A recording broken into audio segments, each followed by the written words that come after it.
There you go.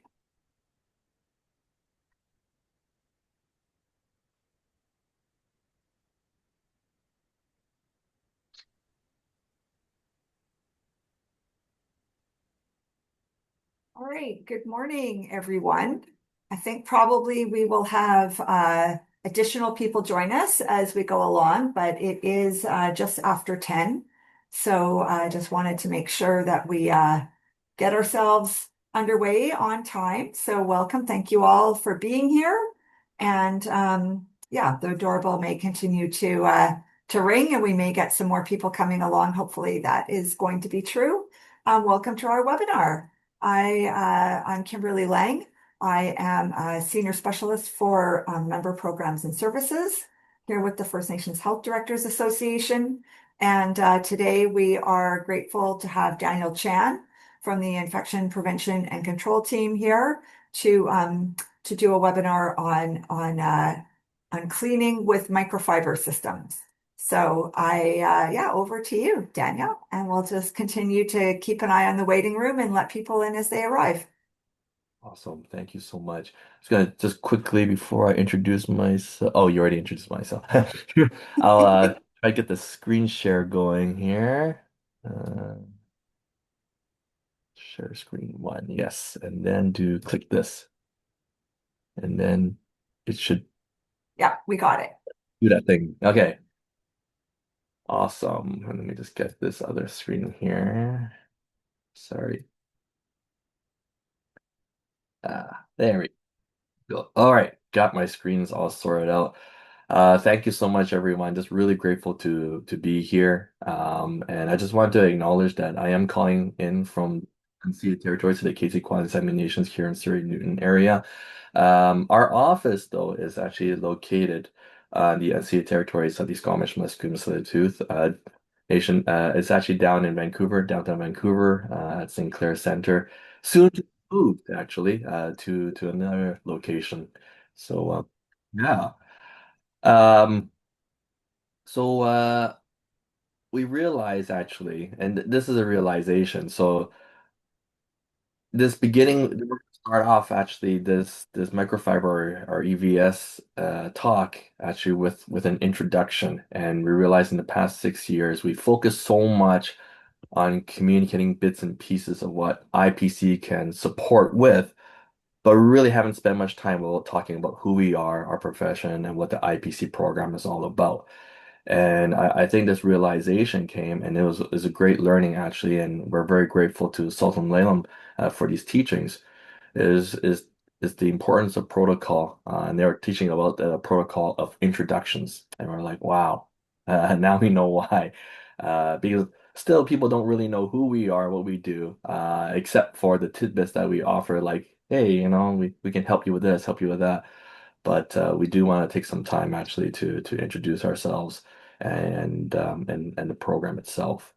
Um, we know that time is short, so what we have done is we have created a homemade video of as a short intro of our program. I don't know, maybe some of you have seen it at Focus, but it's only 4 minutes and 50 seconds long, and it compresses a hour-long presentation of who we are into a short little tiny video clip. So I'm gonna proceed to the video clip, and I'm gonna press this button here and see if this works. Okay, I can do this. Do this. There we go. Hello, and thank you for the opportunity to share a little about our team. We are the Infection Prevention and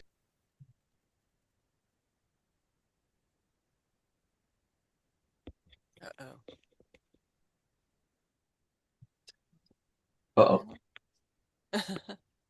Give me 1 second. It was going really well. Uh, We could all hear the video for a second there, but then it just froze, I okay. think.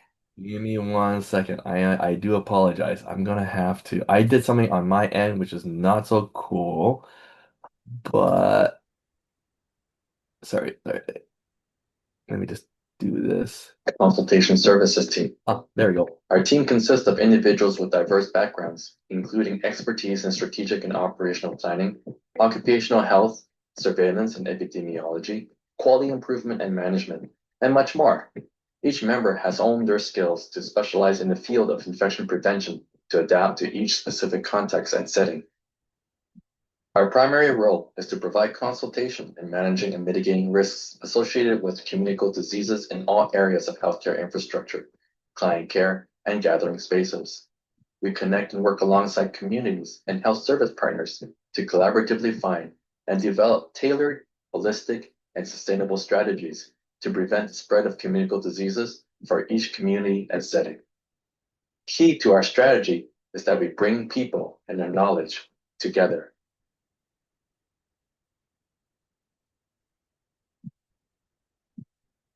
What successes or challenges can you share about the CDE IPC work in your organization?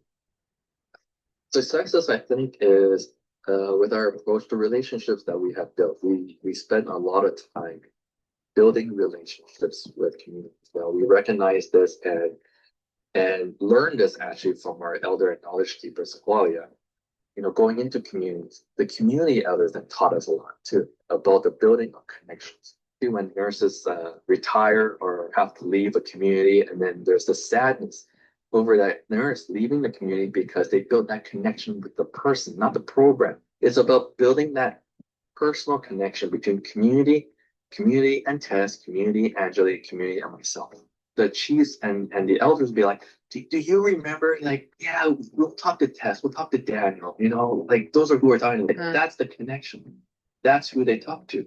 That's who they will trust. And that's the relationship. Our approach is guided by the teachings of our elders and knowledge keepers. We reflect on our practice and strive for these teachings to flow through every aspect of our work. The Infection Prevention Consultation Services team supports capacity building in communities by conducting training and education sessions. These are accomplished in two ways: through formal workshops and conferences, and informal reciprocal sharing of knowledge as we conduct walkthrough assessments of healthcare service settings. Together with the community's healthcare team, IPCS identifies risks in the environment, interactions among individuals who use the facility, or work processes. At the request of health leadership, we conduct impromptu supplementary education sessions to promote infection prevention measures which address the risks identified during the walkthrough assessment. Situations that strain your operational capacity to safeguard clients, staff, and community members from infectious diseases can arise unexpectedly. These challenges may manifest as communicable disease emergencies, natural disasters, structural damages such as a burst pipe or sewage backup, power outages, biological spills or contamination, and various other events. The IPCS team offers consultative support to communities by assisting in the development of facility-specific strategies and infrastructure to prevent, prepare for, and mitigate the impact of these events on disease management within the facility. This support encompasses conducting thorough assessments and delivering tailored recommendations. We offer practical solutions for facility modifications, enhancements to client and staff workflows, upgrades to equipment, adjustments to operational protocols, integration of new innovations and technologies, the establishment and setup of temporary clinics, among other measures. All of these fall within the context of your specific community setting and how services are delivered. For more information, or if you would like support with your infection prevention infrastructure and planning, please connect with us at ipc@fnha.ca.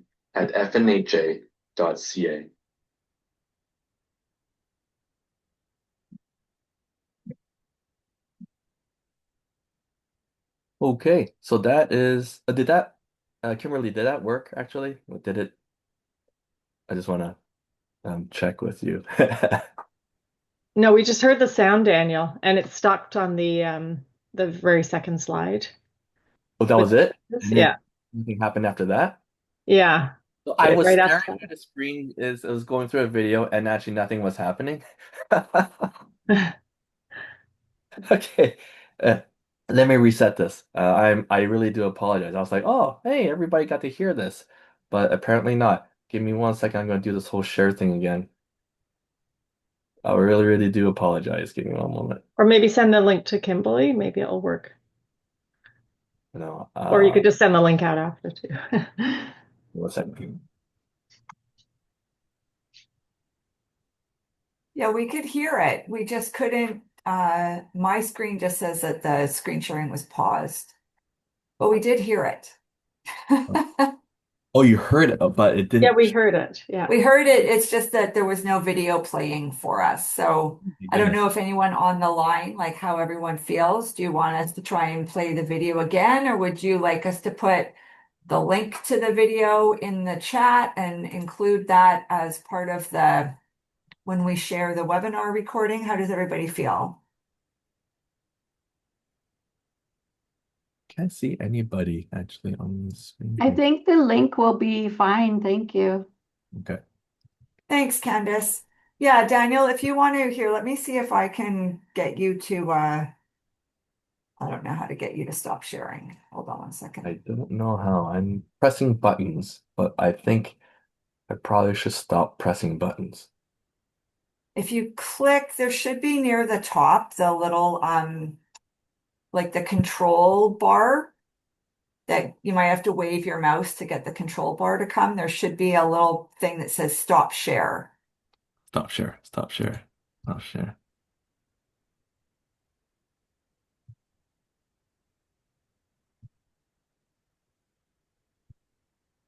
My thing is actually. Oh, there. Got it. Yeah, there you go. Awesome. So yeah, we did have one health director who said that if we can provide the link to that video that we all just heard, so we can look at what I'm sure are the fabulous visuals that go along with it, we could just drop that in if you want to carry on, because we did Sure. hear it. So, and we'll just Oh, put okay. Angeli, I don't know if you have the link to you can drop in the chat and I'll make note of it and make sure that we include that when we share out the video, like the recording of the webinar as well. Sure, I'll find the link. Perfect, thank you. Okay. See how am I gonna do this? Current slide. So yeah, please do take a look at the video. It does explain a lot about our program and the visual feed actually shows a lot of stuff that you might actually encounter also in your health centers, nursing stations, and primary care and treatment centers. Let me just try to get the share thing back again. I'm trying to figure out that piece. Apologies for these technical things. Um, is it working yet? Am I doing it? It's on the bottom of the screen, Daniel. Oh, is it working now? Yeah. Ah, okay. All right. Let's um but where did the rest of my stuff go? Oops. There you go. Okay. What do you see, Angeli? Just very quickly. I'm sorry. Is Just it us on same the as it? screen. Okay. People Yeah. see our faces. Yeah. Okay. Not very important, but our faces are there. Just a little bit of introduction of ourselves. So, Angela and I, both of us actually have been in infection prevention for quite a while. Each of us have about over 15 years of experience in this specialty. We both have led programs and teams within health authorities and also supported the development of provincial best practices. A lot of stuff in the Accreditation Canada that you'll see there. Also, we contribute to a lot of that material provincially and nationally, pandemic planning, etc. So our expertise is not limited to, but we have done a lot of outbreak management, capital project designs, construction standards, clinical processes, medical device for processing, environmental services, which we'll talk about later on, even the contracts of environmental services. So if you're needing help with contracts with contracting third-party companies or individuals to clean your your facility, please reach out to us if you need us to have eyes on it to make sure everything is it's there. Operational and program management, and lots of other IPC challenges. We're both registered nurses. We have background in acute care nursing. Actually, it's funny because Angela and I both kind of started off in emergency nursing, so we kind of progressed into to IPC. IPC is a specialty. Not many people realize that. They're like, "Oh yeah, IPC. Just you just have to know how to wash your hands, right?" It's like, no, no, no. It is definitely much more than that. You do have to undergo formal education and often achieve board certification. Attaining proficiency, though, in this field requires not only years of experience but also broad exposure to all areas of IPC. And this is a very important aspect of it is the broad exposure and experience in them. So so this really wordy slide you don't have to worry too much about. All we're trying to say is that we have proficiencies across multiple core areas. And of course, mastering these domains definitely are essential because they are all interconnected. They work together seamlessly. Like one thing informs another and informs another to create the complete picture of infection prevention and control. And there's a lot, but what this all means, if you were to take something away from this, is that uh, if you're wondering what to contact us for, if something is about infectious diseases, even in the smallest sense, uh, is probably something that we can help with. So please feel free to contact us. And if it's not us that deals with that topic, well, we know who to refer you to. So please reach out to us. We can help. So again, the reason why I'm sharing those areas of specialization and what we're a profession in is just to help illustrate that lens that IPC professionals are supposed to approach with that kind of lens. And when IPC professionals, if you have experience in the regional health authorities or other businesses and so forth, when IPC professionals start being very narrowly focused on one aspect and nothing else, that's where the rub is for a lot of people and why some people find those IPC professionals very irritating and narrow-minded. Like when an IPC professional doesn't take into account operational management or resource allocations or budgets or other aspects of infrastructure and culture and context, it can get really frustrating. And those are usually red flags as to like, hey, you know what? What kind of IPC person is this? That's calling themselves an IPC. So um, that's not how our profession works. Our profession works from a very holistic standpoint and a holistic lens. So it's almost like I put this picture up there. This is actually one of the scariest plane rides I was on and I almost puked in this one. But this was actually on the way to Hartley Bay, and the pilot was completely new. He was like, I don't know where to go. And he's asking me, where is Hartley Bay? Where do we go? And I'm like, I don't know. You're the pilot. Like, you should know where to go. So, yeah. Anyways, I almost puked on that one. But IPC profession, the role is similar to a pilot, and success for a pilot depends on understanding and coordinating all controls, not just like one thing. It's not like, oh, I just know how to turn left or turn right or bank up, bank down, or the throttle. It takes all of those skills and know-how to put the complete picture and know what to do. So that's what I'm trying to say with this picture. And our support area, our supports, we support various areas in healthcare, and this is just a very broad and generalized kind of a percentage, and people always love to see pie charts. So you know, I'll give people pie charts. And this is a kind of like a split us to kind of see where does a lot of IPC efforts kind of go towards where their time is kind of spent normally. But again, this is very broad, and our work percentage in each of these areas will always ebb and flow. And it will flex according to what is happening each day. If there's a pandemic or something, well, of course, there's going to be differences in where we put our efforts and time into. If there's a lot of new builds, of course, then the design and health infrastructure part and renovations, of course, increase in our workload. And Accreditation Canada, as mentioned, that it's Accreditation Canada is about the best practice standards, and there is a huge section in there for IPC, and our IPC materials that we contribute to in the province and nationally goes into that Accreditation Canada. But if you need help with that, please let us know because when we provide information and when these best practices go out and it becomes formalized in documentations and so forth, it's important to remember that this is coming from a specific context. And sometimes some of the things in there would be like, whoa, wow, we can't really achieve this, or this doesn't apply to us. Well, there's a reason why. It's because it had to be made very broad.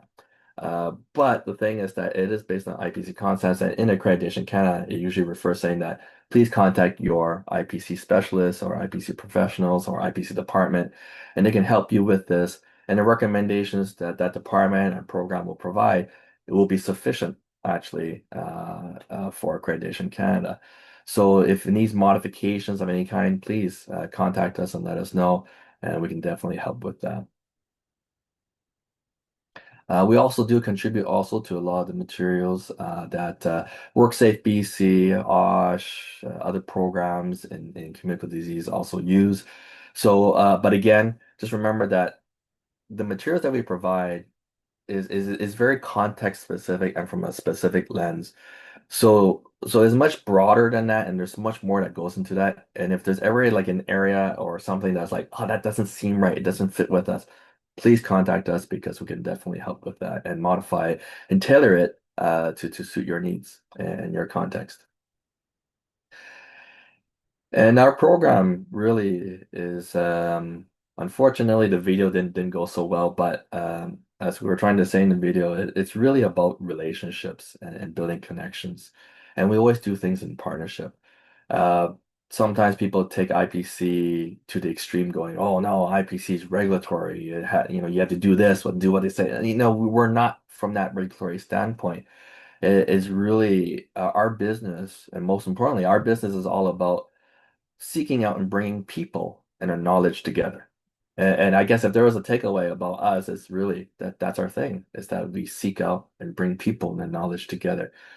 We admit we don't know it all. Sure, we have specialization in this area, but the thing is that every area, every place, every setting is different.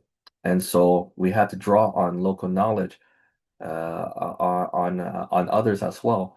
But we are also generalists, so that we kind of know also who that we need to bring in at the table to speak to those areas where we may not be specialists in. For example, like if it's environmental health, we will draw in EPHS.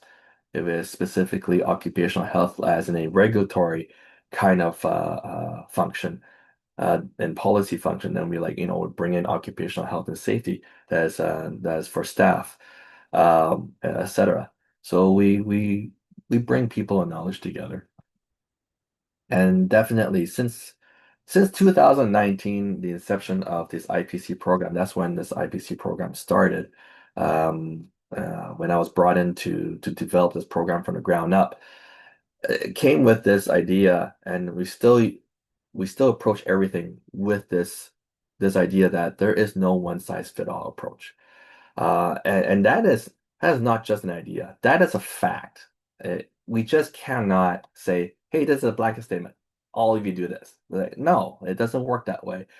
There's nuances, there's context, there's different micro ecosystems and microcultures in everything, even within different floors of a hospital or different sides of a health center. Or there is differences and differences in the needs and how services are provided. So there is no one size fit all strategy. And yes, it takes a lot of time and energy to do that kind of work where we're customizing, tailoring things for each area. But you know what? That is needed. And that is, yeah, sure it's hard work, but it's good work. And that is much needed work. And I think that's more valuable than just lazily making something and going, hey, you know what? Here's a document. There you go. Use it. it has to be tailored for each location and the context of each specific setting. So we are definitely very context driven, and that's why our slogan, as you probably seen in the first slide of our name, Infection Prevention Consultation Services, is concepts and context. It has to be what we say, what we suggest, the partnerships and everything has to be in context of each setting and environment. So yeah, and we're very happy. We've been advocating for this kind of approach for a long time, and kind of hitting that gong. But it's very wonderful to hear more and more programs using words like tailoring strategies, customizing things, and it's great to hear that. And of course, all of this contributes to increasing equity and safe and quality health services across communities. Quality and safety, very big on our list. And the reason why it's very big is because that's a lot about what IPC is about too. World Health Organization stated that without effective IPC, it is impossible to achieve quality healthcare delivery. And so that's why we put a lot of support into this idea of the quality and safety. Common request that we get is for greater support in helping health centers, primary care clinics, nursing stations, treatment centers, and even some non-healthcare settings, even like, for example, schools and daycares, help develop a robust IPC prevention and management measures. So to address this need, we really thought about it, but to address this need, we launched an initiative called Infection Prevention Readiness Planning. So this approach really focuses on partnering with community leaders to build strong, resilient infrastructure and processes that protect clients, staff, and the broader community from infectious transmissions, both during routine operations and time of operational stress. And these stressors is not just about pandemics. The stressors also includes like the flu season, the staffing shortages, when your facility floods because a toilet backs up or a pipe bursts, or fires or mass immunization campaigns, emergency services, or people are puking left and right in your lobby. And trust me, that has happened before, and it's not pretty. But when those kind of stresses happen, it's having a resilient system in place to be able to easily deal with those kind of stressors and still be able to continue to protect staff, clients, and the community with that infrastructure. And another big thing is that before even planning anything like business continuity plans, chemical disease emergency plans, or health emergency BC plans, and so forth, it is important to have something to plan with. So it's like, and those things that you plan with as related to infectious diseases is the IPC measures. And having those robust IPC systems in place, the infrastructure, the tools, the resources, and just having those protocols in place is very important so that it's like, yeah, I know exactly what to do. Yes, we can actually say, for this plan, we do X, Y, Z, and we already have a plan in place. And again, these are all tailored and customized and has to fit your needs and the services that you provide. All right. So after all of this, we're going to dig into one of the aspects and measures of readiness planning systems. And it is very important, and I think sometimes we don't put enough emphasis into this, is about cleaning and disinfection of our facilities. And we're not going to go into the technical details of appropriate cleaning and disinfection, like the type of disinfectants to use or compatibilities or contact time or how to clean and disinfect. We actually cover that through another series called the Germ Warriors series. Um, and we did a couple of these, Germ Warrior Series 1 and Part 2. Part 1 is geared towards your environmental services technicians or custodians in healthcare settings and their supervisor. Part 2 is actually geared towards more of yourselves, like the leaders and operational management, because it talks about how to set up that system in your place. But that's covered here. What we really want to talk about here is, as the name of this presentation implies, is the cleaning and disinfection systems. And there's a bit of an overview, and then we're going to go into microfibers. So microfiber systems. Microfiber systems is one of the type of cleaning systems out there. There are others. There is the traditional terry mop cloth, the terry cloth type of system as well. But we just wanted to try and introduce microfibers. And then microfibers are not new. They've been around for at least 2 decades. And they're wonderful and brilliant. And if anyone has ever purchased microfibers to clean your cars or clean your homes, or you purchase those really nice, expensive ones that has like that silver coating in it. And I'm not going to mention the brand because I'm not supposed to kind of advertise any brand, but I think some of you know which one I'm talking about. It starts with a letter N and ends with Wax. But very expensive, beautiful. My wife loves it. She uses it. But of course, it is all microfiber. And if you were to take a microfiber cloth and unweave it, it basically, as I heard, it can span the length of a football field. That's how tightly woven those cloths are. And because of that kind of construction, it picks up a lot of things. It's really cool.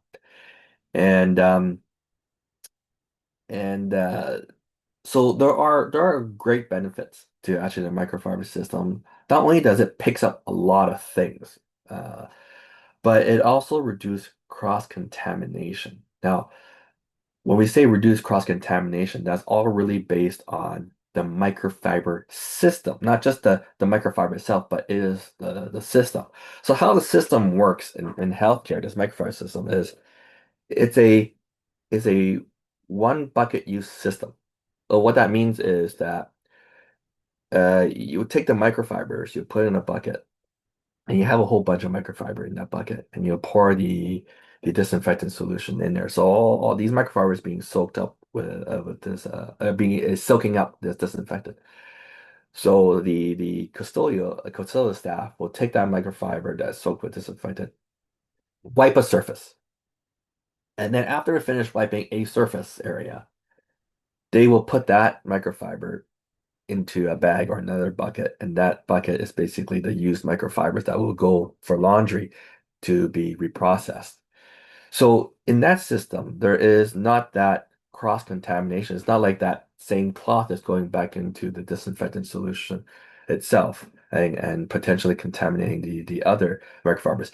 What people don't realize is with the traditional mop bucket system is even if you were to use bleach, for example, in the mop bucket system, um, if you were to mop a floor and then take that mop and dip it back into the bucket of bleach, that bleach solution actually is becoming more and more neutralized. And bleach becomes more neutralized with organic matter and soilage. But the thing is that it's not always obvious as to when it is completely neutralized. You could have a clear solution and still like look very clean and clear, but that does not mean that it's still effective.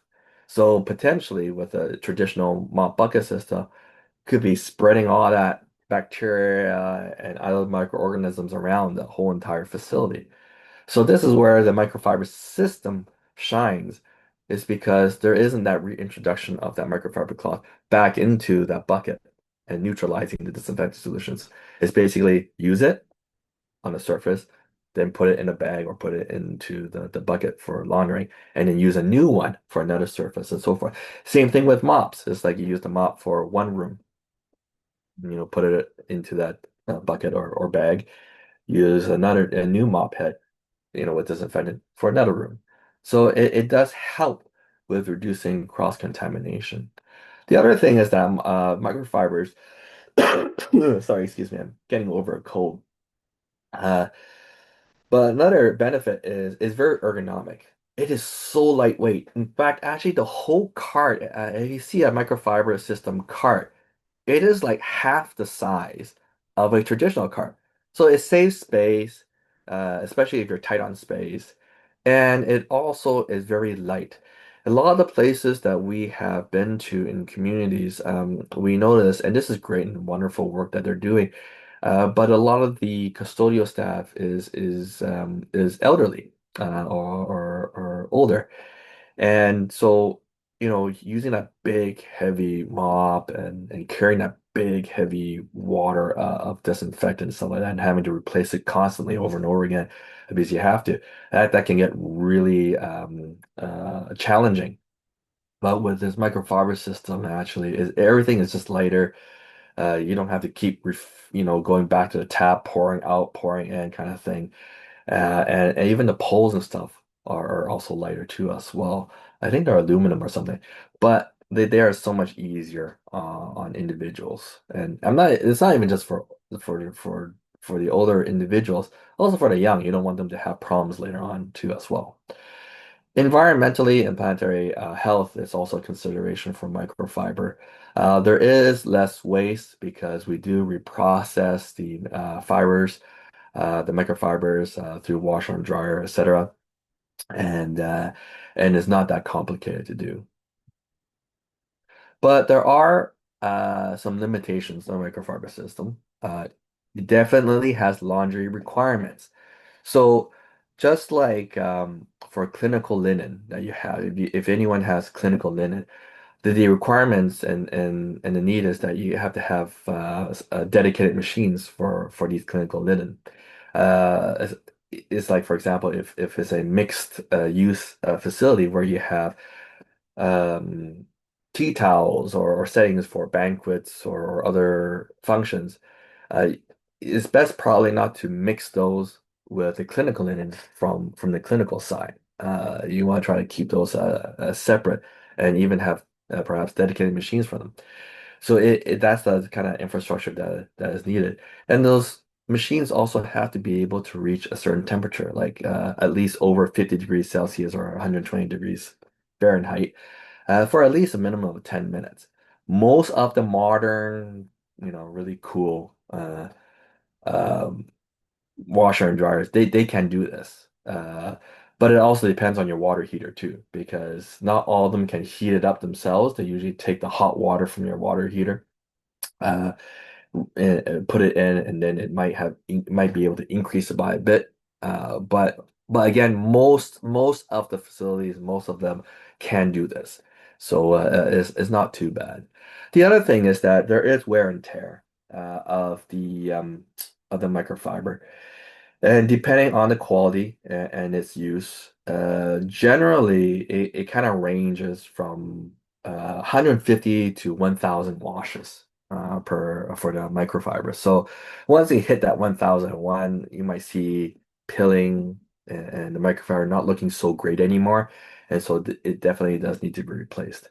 And the initial cost of microfibers can be a bit expensive, but it's not as bad as people actually think. And the price is really not that bad. And it all depends which brand you buy, but a lot of microfibers are really good. And so the cost may not be too bad. But it is a little bit higher than, for example, buying a terry cloth mop, so forth. Although actually, you know what, I checked some of the stores, they're about almost the same price. But generally speaking, it can be a little bit more. And of course, there is infrastructure requirements, as mentioned. You do need that washer and dryer that is sufficient for it. But you also need a laundry facility set up for this clinical linen. That means a laundry room that is capable of having that one-way flow or monitored flow, meaning that there's not that cross contamination between soiled linen and clean linen. And also you need staging and folding areas for it because you don't want to mix the two together. So there needs to be those areas inside that laundry room that are capable of separating these two, the soiled linen and the clean linen. So that's one of the big requirements actually for laundry facilities for these clinical linen. And of course, a hand hygiene sink because, well, they need to clean their hands when they're finished. When the custodial staff is finished doing this work. However, after knowing all these requirements and the benefits and stuff, if you are interested in a microfiber system, we can provide some information about where to get them. And also, we have 2 starter kits available. If you are interested, please email us, and of course, the first 2 emails we get, we'll send. Please also include your address of your facility, of your center, and we will ship out the starter kit but we only have a maximum of two starter kits available. So, and please do be patient with us because it'll just be me putting it together in the very tight, cramped storage room that we have. So, once we get those emails in, we'll let you know that we'll be sending it to you. And again, please be patient. I will go to the office and get down there and start putting it together, getting it ready to ship out for you. So, yeah, that is our presentation on microfiber systems. And again, there are other things too as well that we can discuss in terms of different cleaning methods and cleaning systems as well. And some of the other innovations and technologies like copper surfaces, which is antimicrobial, the use of UV or the power of the sun, to also help in cleaning as well. So yeah, I'll leave it here for questions, and then at this moment, I'm going to blow my nose too as well.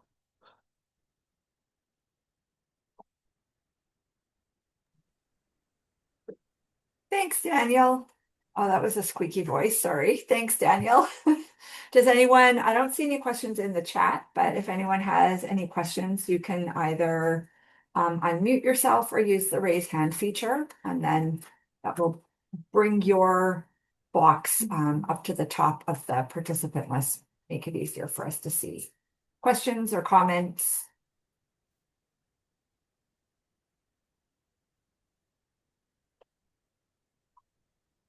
Okay, go back to the raised hands again. I see PIB Health is unmuted. Yes. Did you have a question? Go ahead. Yes, I do. That microfiber block, it looks like one of those Febreze things.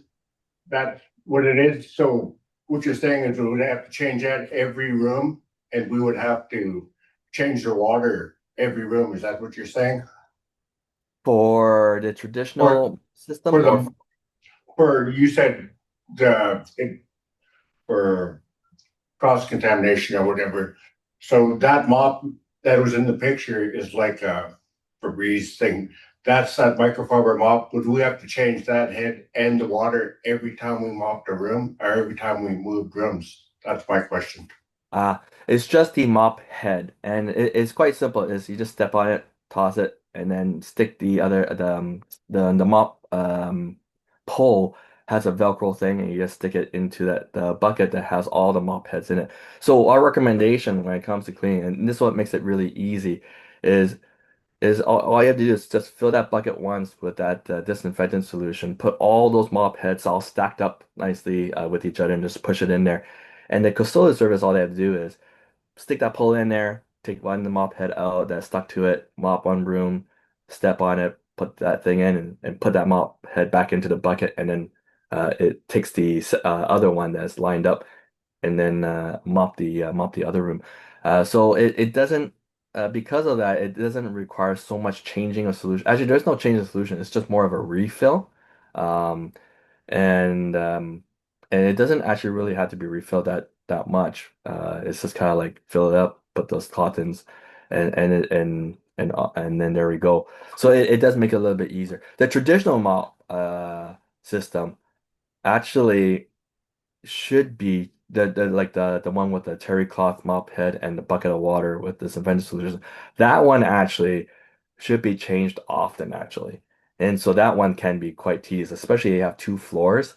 That one we have seen people struggle with before as well in trying to change that water out.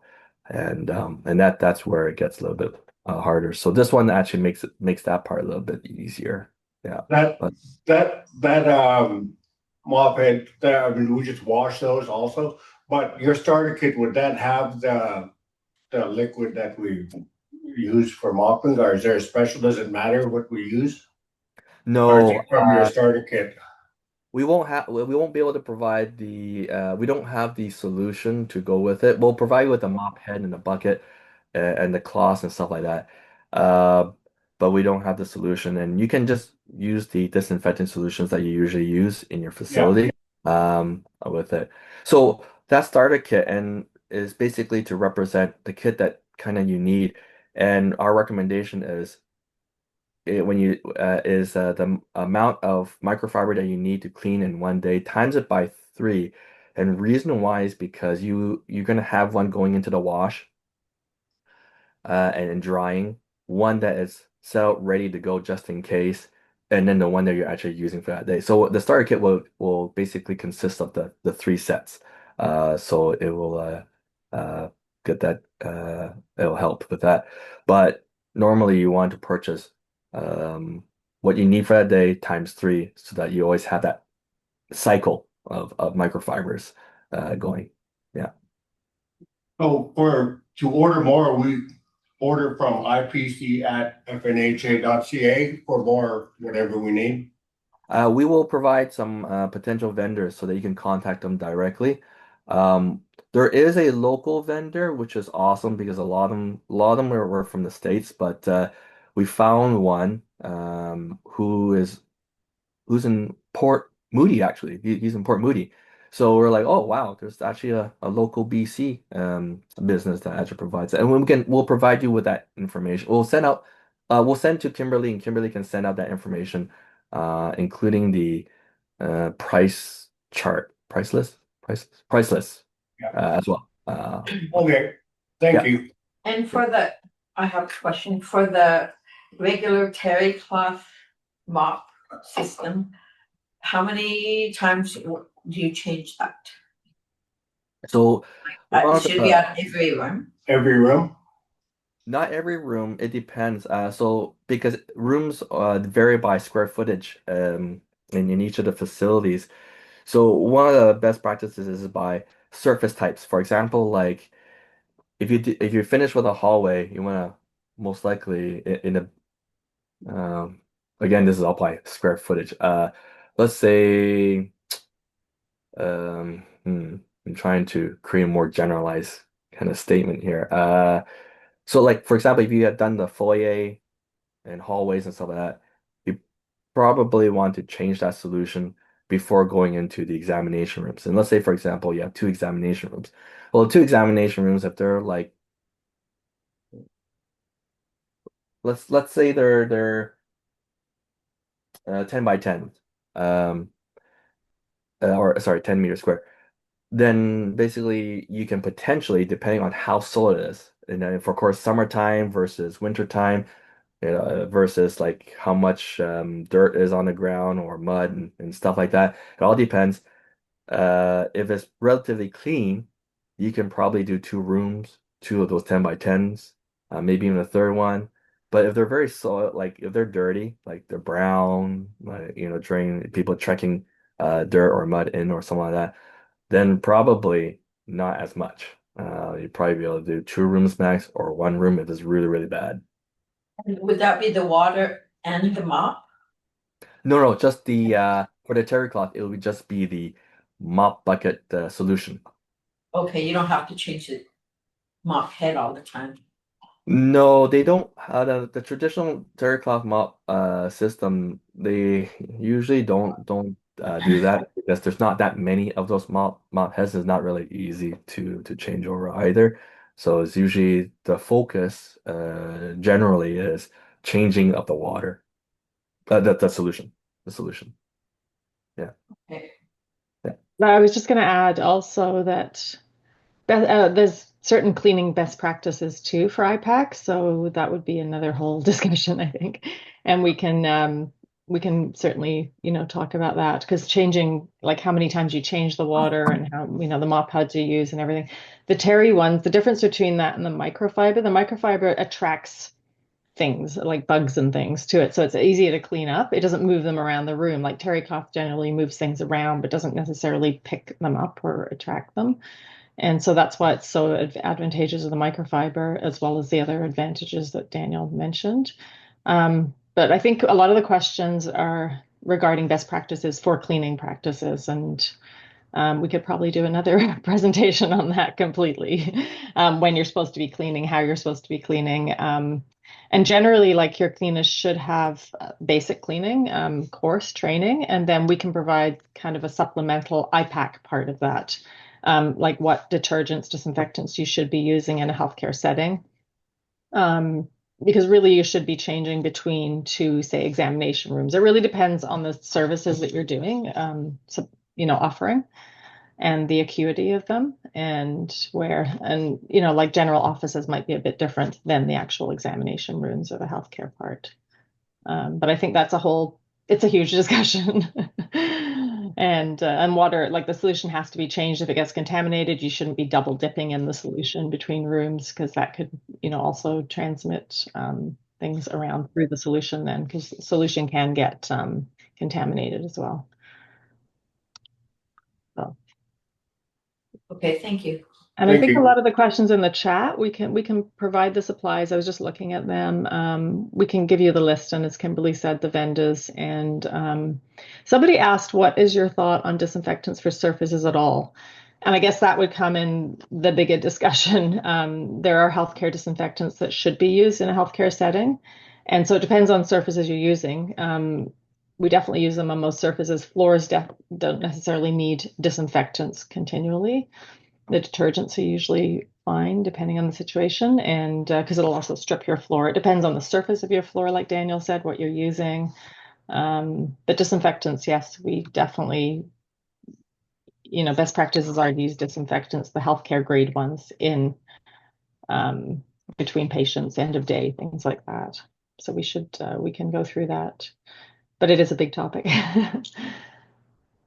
If anyone is also in the process of designing or renovating facility, please let us know. We can definitely help with that because sometimes it can be easier in terms of selection of what to use, what to do in a facility if the infrastructure it is already in place. For example, like Angela is saying that some disinfectants can actually strip the flooring of certain material and can damage it.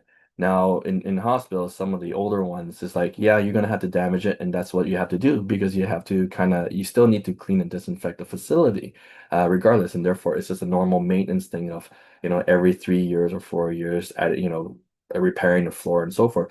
But there is also in the design phase, it's like there are options out there where there are very hardy, resilient floors that's resistant to all types of disinfectants and staining, which can be used as well. And there's lots of technologies out there that also make it look really beautiful and wood-like and so forth.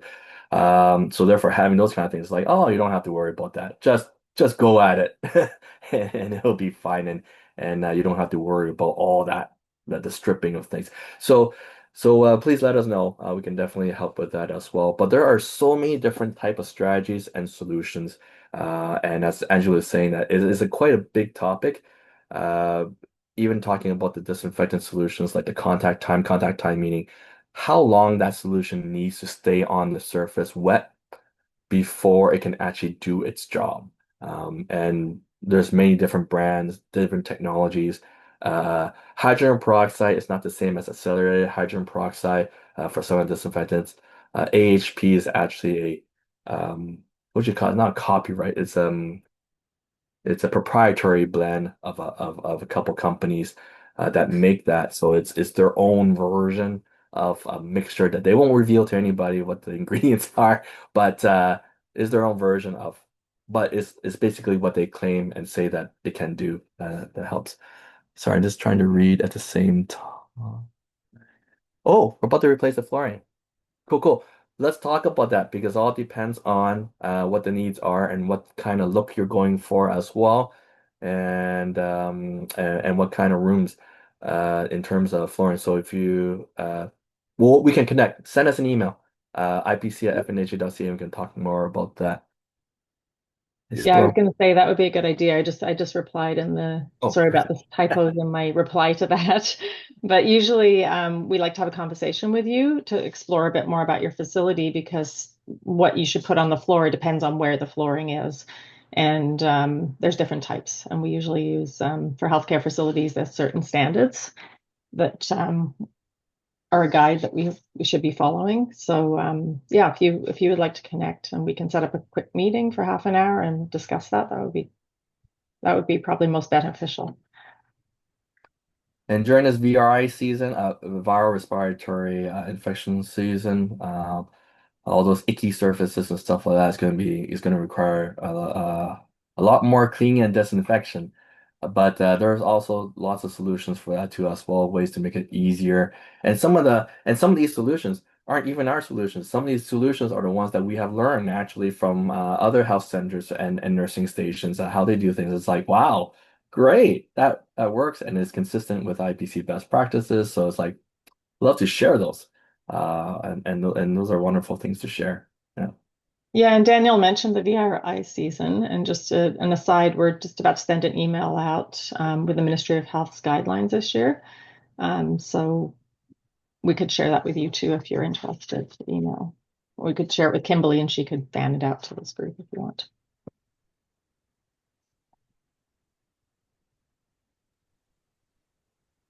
There was a question in there about what people need as a starter pack, and I know that that depends on how many exam rooms and like there are probably some variables in there, but do you have like even like a set of guidelines for people if they aren't one of the lucky two who get the starter pack sent to them?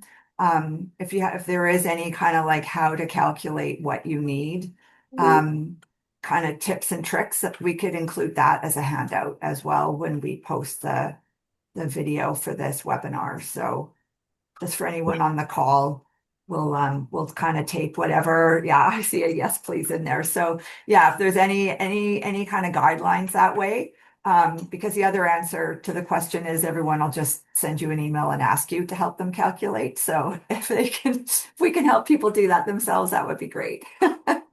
Will do. Will do. Yes, for sure. Perfect. Is there anyone whose question wasn't answered that you did drop in the chat or a new question that you have?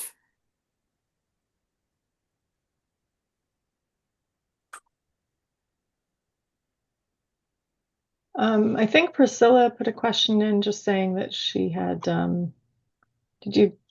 Priscilla, did you contact us recently from Esquimalt? I just sent you a message back saying we'll have a look in the email. I don't know if we saw that one. Did you see it, Daniel? If not, I didn't. Check. Maybe could you resend it, Priscilla, just in case, and make sure it goes to the IPC email, because sometimes people send it to the CD email and then it doesn't get to us for a while sometimes. So She said she just sent it again. oh, I don't know if perfect. she Okay, sent it thanks. or yeah, should be landing any second now. All right, Oh, perfect. we'll send you a reply then. Awesome. Thank you so much.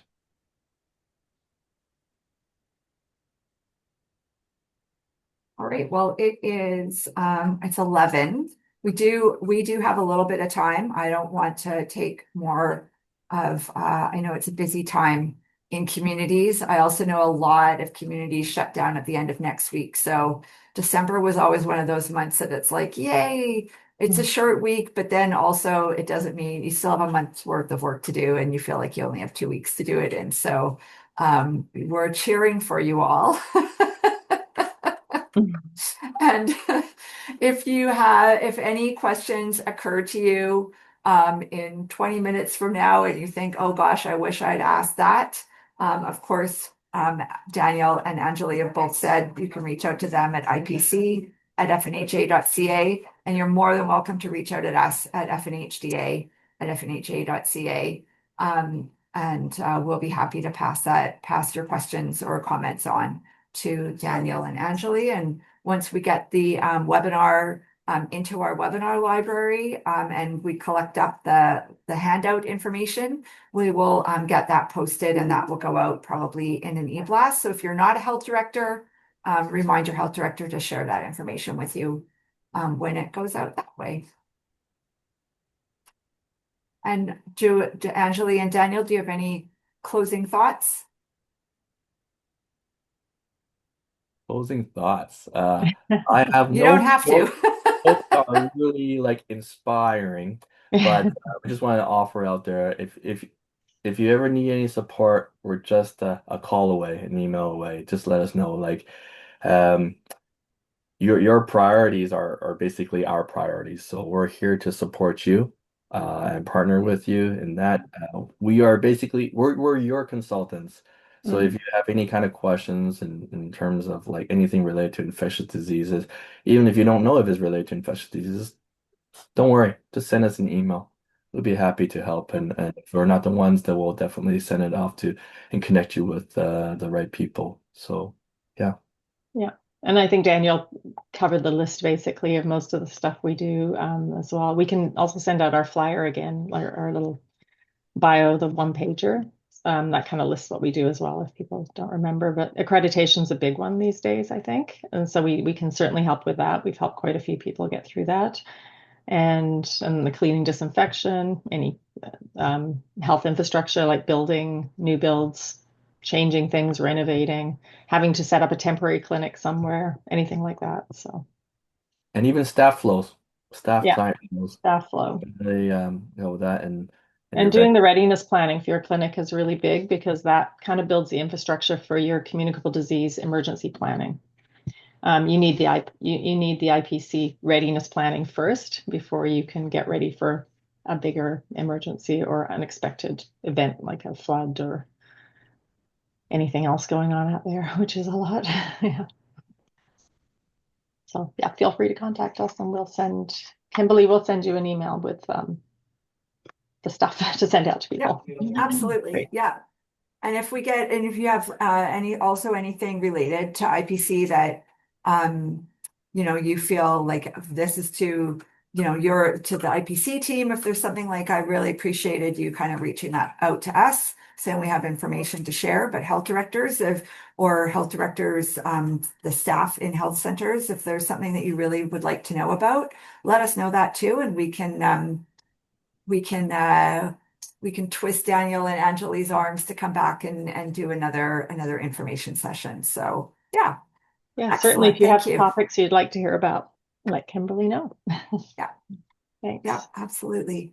All right. So with that, thank you, Daniel and Angeli, very much for the share. Thank you, health directors and health staff for attending. And I hope that you do manage to get some good restful time in this month before we turn the page on a fresh new year. And we look forward to seeing you all again soon. Thanks to everyone Take care, for everyone. letting us share. Okay, bye. Thank you. Have a good day. Thanks. Bye, everyone.